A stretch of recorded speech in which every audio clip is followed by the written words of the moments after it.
고마워서, 미안해서, 불쌍해서 많은 이유로 인간관계가 계속 유지가 되죠. 인간관계의 기본은 공감과 경청이라고 얘기를 하잖아요. 사실은 모든 사람들을 다 배려하고 다 참고 이럴 순 없어요. 나한테 정말 중요한 사람들 위주로 이제 가야 되는 거죠.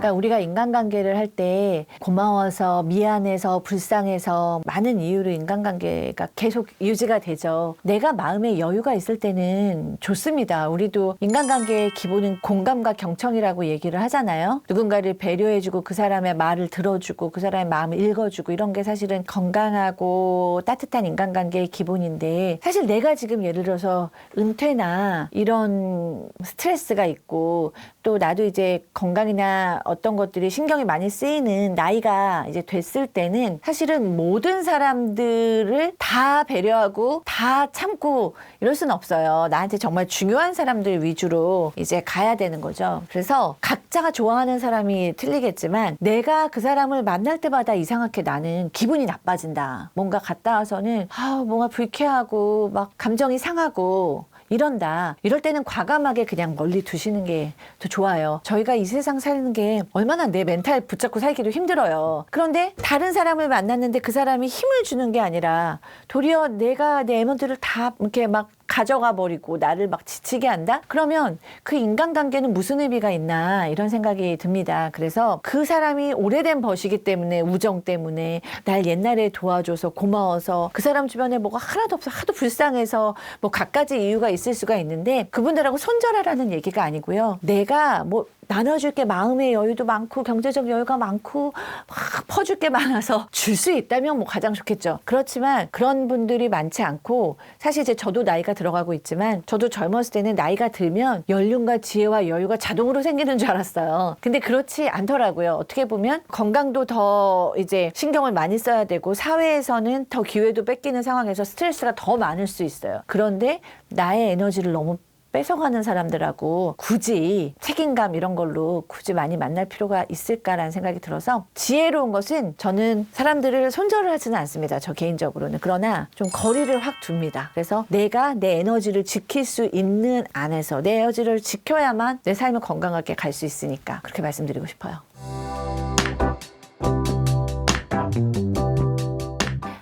제가 상담을 했던 한 분 중에서 이런 딱 얘기를 하는 거예요. 오래된 친구들도 보고 싶긴 한데 너무 멀리들도 살고 보려면은 뭐 한 달에 한 번이나 보는 거지 뭐 맨날 볼 수가 없고 그러는데 이제 좀 외롭기는 하고, 그래서 이제 무료하다, 외롭다 이렇게 얘기를 하시다가 관심사가 같은 사람들을 만났어요. 그 만난 루트는 당근이었어요. 그 당근에 보면 동네 친구 만들기, 뭐 배울 사람들 배우고 뭐 이런 모임이 굉장히 많더라고요. 그래서 이제 그분들하고 만나서 이제 바리스타도 배우고 뭐 인문학 강의도 하고, 동네 친구들이요. 다 당근이니까 동네잖아요. 그러면서 예를 들어서 그 관계가 뭐 이익과 손해가 얽힌 관계도 아니고, 어떻게 보면 나이가 들수록 새로운 관계는 뭐 만들 필요가 없다라고 얘기들도 많이 하시잖아요. 뭐 있는 관계 몇 명만 남기면 좋다. 근데 저는 약간 그 말에 동의하질 않아요. 나이가 들수록 저는 약간 프레시한 관계들이 필요해요. 왜냐하면 오래된 관계도 굉장히 묵은 장처럼 중요하고, 나에게 아까 얘기했듯이 죽기 전에 정말 좋은 관계 몇 명만 있으면 건강하고 행복하다 그러잖아요. 그런 관계는 지켜야겠지만 무조건 오래됐다고 해서 좋은 관계고 나이가 들수록 새로운 관계 필요 없고 이렇게 생각은 안 드는 게, 시니어 분들이 어떤 뭘 배우러 가거나 봉사하러 가거나 뭐 어떤 모임에 가서 새로운 인간관계를 알고 난 후에 너무 활력이 생기는 경우가 많아요. 젊었을 때는 옛날에 있던 어떤 주고받은 상처도 없고 내가 숨기고 싶은데 과거를 알지도 못하고, 이제 나이가 들어서 만나신 분들은 비교도 별로 잘 안 하시고 자식 자랑, 뭐 배우자 자랑, 돈 자랑 이런 것도 별로 잘 안 하시고 그냥 그때 관심사, 커피면 커피, 인문학이면 인문학, 목공이면 목공, 러닝이면 러닝, 딱 그 관심사를 공유하면서 가볍게 맛집 얘기하시고 뭐 날씨 얘기하시고 뭐 그냥 가벼운 얘기들을 하시는 게 굉장히 저는 활력이 있어지는 걸 봤거든요. 제 내담자도. 그래서 너무 이제 재밌어서 그 모임들 나가는 게 일주일에 굉장히 활력 있는 거예요. 그리고 저도 은퇴를 제가 하면 저도 좀 새롭고 재밌는 모임들을 좀 찾고 싶어요. 그래서 저는 그런 어떤 플랫폼을 이용한 나이 차이도 좀 다양하게 친구들을 만드시는 거 저는 추천하고 싶습니다. 뭐 제가 얘기하는 게 어떻게 또 뭐 비법이겠어요. 그러나 제가 이제 심리 상담사니까 좀 많은 사람들을 만나왔고, 그리고 이제 사람들의 인간 심리를 연구한 사람이니까 아무래도 이제 그 마음에 대한 것을 관심 있게 봐왔죠. 그런데 아까도 얘기했듯이 정말 따뜻하고 의지가 되는 인간관계는 너무 중요하기 때문에 오래된 벗은 함부로 쳐낼 존재는 아닌 것 같아요. 정말 중요하고 그 오래된 벗이나 형제 자매는 막 죽이네 살리네 뭐 원수네 막 이러다가도 또 시간이 지나면 언제 그랬냐는 듯이 또 그렇게 친하고 위로가 돼요. 그게 그 시간이 주는 힘 같아요. 그래서 잘라낼 완전 손절은 필요할 때는 해야 되지만, 나를 너무 괴롭히거나 나한테 너무 상처를 주거나 그러면 손절이 필요할 때도 있지만, 가벼운 이유로 저는 그 아까운 사람들을 내치지는 않았으면 좋겠다고 생각을 하는데, 그렇지만 더 중요한 건 아까도 얘기했듯이 지금 나에게 힘이 되고 지금 나에게 활력이 되고 오늘 하루를 즐겁게 보낼 수 있는 사람들이 오늘의 나는 사실은 더 중요할 수도 있거든요. 그래서 중요한 사람들의 인간관계는 정말 소중하게 간직하되 그거를 유지하기 위해서 너무 애쓰실 필요는 없다라고 생각이 들고, 정말 소중한 인간관계는 너무 애쓰지 않아도 그냥 가요. 그게 잘 맞아서 여기까지 온 거기 때문에 너무 애쓰고 너무 노력하고 너무 힘들지 마셔라. 만약에 그런 지금 시간을 보내신 분이 있으면 그냥 좀 거리를 두고 렛댐, 요즘 뭐 렛댐이라는 책도 있더라고요. 저는 아직 안 읽어봤지만 그 내용이 그들은 좀 그냥 둬라라는 것 같아요. 그러니까 너무 내가 아둥바둥 깡깡하게 위해서 애쓰고 상처받고 노력하고 이러지 말고 그냥 좀 그들은 좀 둘 필요가 있고 나는 오늘 하루를 또 즐겁게 지내는 것이 중요하지 않을까 하는 생각이 듭니다. 아브라카다브라 이런 주문은 없고요. 저는 T예요.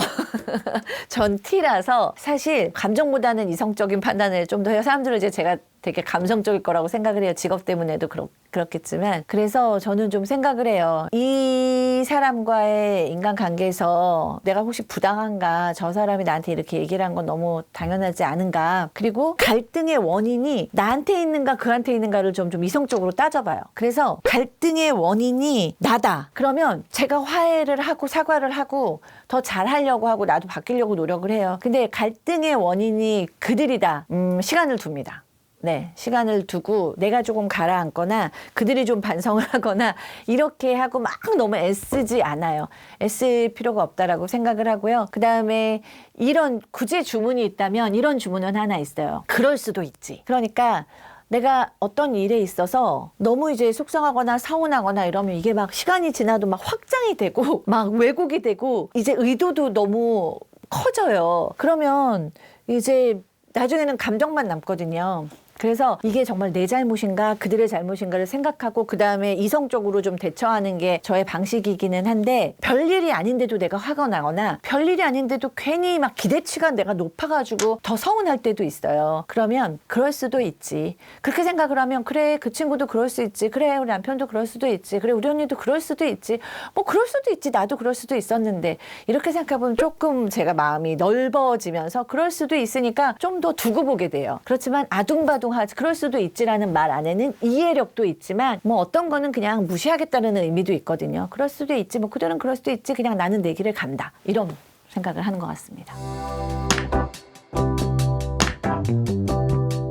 이것도 굉장히 속상한 거예요. 이것도 평생을 자식을 위해서 정말 헌신하고 애쓰고 가장 사랑하고 내 삶을 바쳤는데, 얘네가 이제 자기들의 배우자를 만나고 가정을 꾸미면서 이제 약해지고 늙은 부모를 연락도 안 하고 너무 서운하고, 저도 그럴 것 같아요. 그런데 많은 케이스들을 봤지만 그 서운해할 때 그것도 아까 부부관계에서도 남편이 은퇴를 하고 집에 있을 때 아내들 태도에 굉장히 서운하잖아요. 근데 그것도 사실은 아내가 정말 악을 있거나 남편을 싫어하거나 이래서 남편을 무시하고 이런 게 아니라, 아내도 자기의 인생을 사느라 바쁘고 힘겹고, 그냥 인간은 뭐 불교 용어로는 고행이고 기독교 용어로는 철로역정이라던데 그냥 누구나 다 힘들어요. 내 삶이 힘겨울 때가 대부분이에요. 그래서 남편을 괴롭히거나 부모를 괴롭히려는 게 아니라, 자식도 결혼해서 애 낳고 살거나 이러면 그냥 그 자식의 인생도 본인들이 바쁘고 힘들어서 연락을 안 하는 게 대부분이 뿐이지 부모님을 막 무시하거나 소중하지 않아서 안 하는 게 아니거든요. 근데 이제 부모님의 입장에서 보면 그게 너무 서운하고 서글프고 외롭고 막 이렇죠. 그래서 항상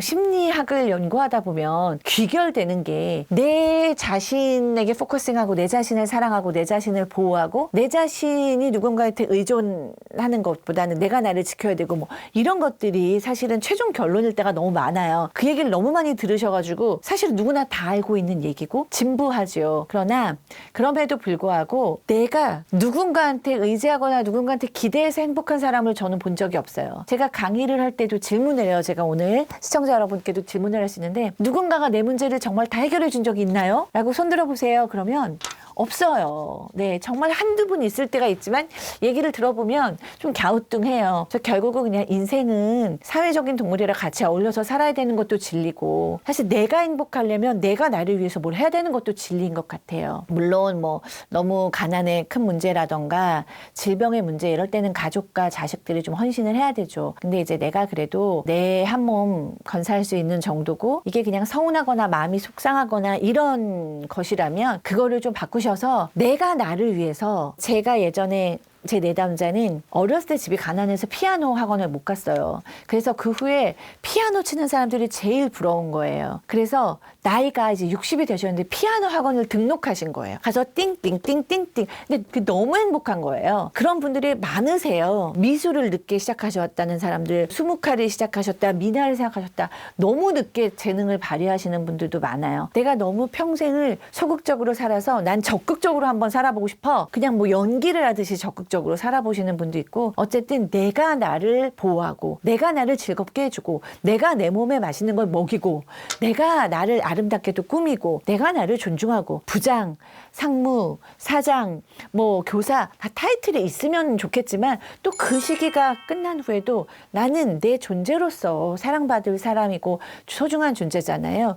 내가 나를 인정하지 않는데 나를 인정해 줄 사람은 없다는 그 진부하지만 뻔한 거 자식들도 활기 있게 건강하게 내 삶을 즐기는 부모를 더 좋아하는 게 현대의 MZ 자식들이랍니다. 그러니까 서운하시겠지만 조금 나를 좀 즐겁게 하고 그 모습을 보는 자녀들이 도리어 힘을 얻는 너무 뻔한 답을 드려서 죄송하긴 하지만 네 그렇게 말씀을 드리고 싶습니다. 그리고 만약에 너무 괘씸하다 그러면 좀 얘기를 해보실 수도 있을 것 같아요.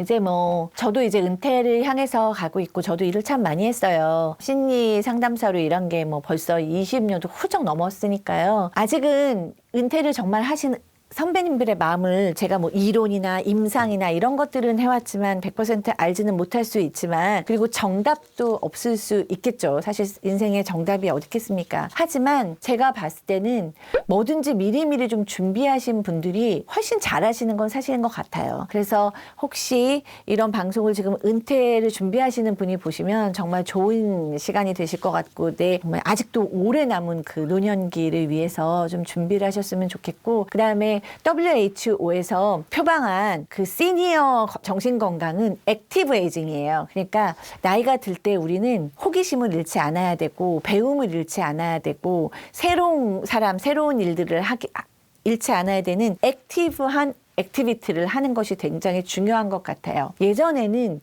뇌는 한번 굳어지면 변동이 없다라고 배웠는데 지금은 신경과학, 뇌과학을 통해서 뇌의 가소성, 신경 가소성이라는 말이 굉장히 핫해요. 이거 뭐냐면 나이가 들어서도 내가 새로운 걸 배우고 새로운 걸 공부하고 새로운 걸 관심 있고 활발하게 움직일 때 뇌가 다시 성장을 하고 신경이 성장을 하더란 얘기잖아요. 그래서 저는 그 말을 믿어요. 호기심이 있는 분들이 청춘이고 호기심이 없어진 분들이 노인이다라는 생각이 들어요. 저도 그렇게 살 것이고 우리가 시니어를 준비하는 그 기간 안에 계속해서 액티브하게 활동하고 움직이고 새로운 것들도 배우고 활기차게 즐기고 그렇게 사셨으면 좋겠습니다.